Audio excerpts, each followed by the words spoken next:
Ushuhuda. Hili ni jambo la tatu tunalojifunza kutoka somo la kwanza. Mitume walimjua Yesu, walimsikiliza na wakamfuata. Shahidi ni yule aliyeona, kusikia mwenyewe na sio kusimuliwa. Shahidi ni yule ambaye anausema ukweli kama ulivyo.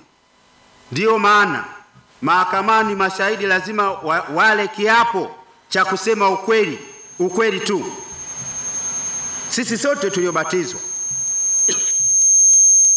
ni mashahidi. Sote tuliobatizwa ni mashahidi. Tumebatizwa na kutumwa kuhubiri habari njema. Sote tumetumwa baada ya ubatizo kuhubiri habari njema.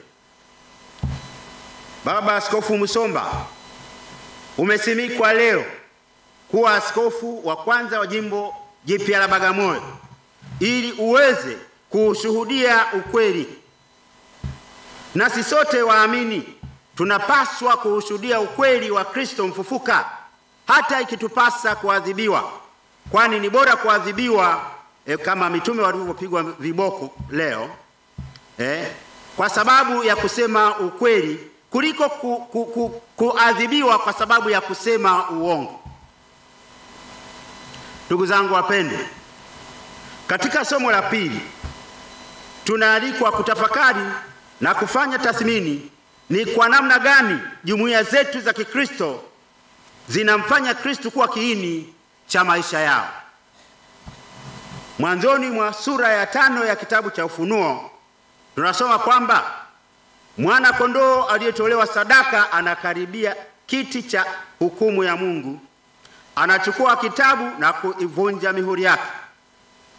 Yesu ndiye mwana kondoo pekee anayeweza kufungua kitabu chenye majibu ya maswali yote yanayotoka moyoni mwa mtu. Ni yeye pekee anayeweza kuleta mwanga kwenye matukio ya kihistoria na kuyapatia maana. Malaika wanaunganisha sauti zao katika wimbo wa sifa. Viumbe vyote wanajiunga kuimba wimbo wa sifa. Wimbo huo wa sifa unataja sifa 7 ukisema, astahili mwana kondoo aliyechinjwa kupokea uweza na utajiri na hekima na nguvu na heshima na utukufu na baraka. Ufunuo sura 5 mstari wa 12. Muziki huo wa mbinguni una maana kwamba viumbe vyote vimekombolewa kutoka utumwa wa dhambi.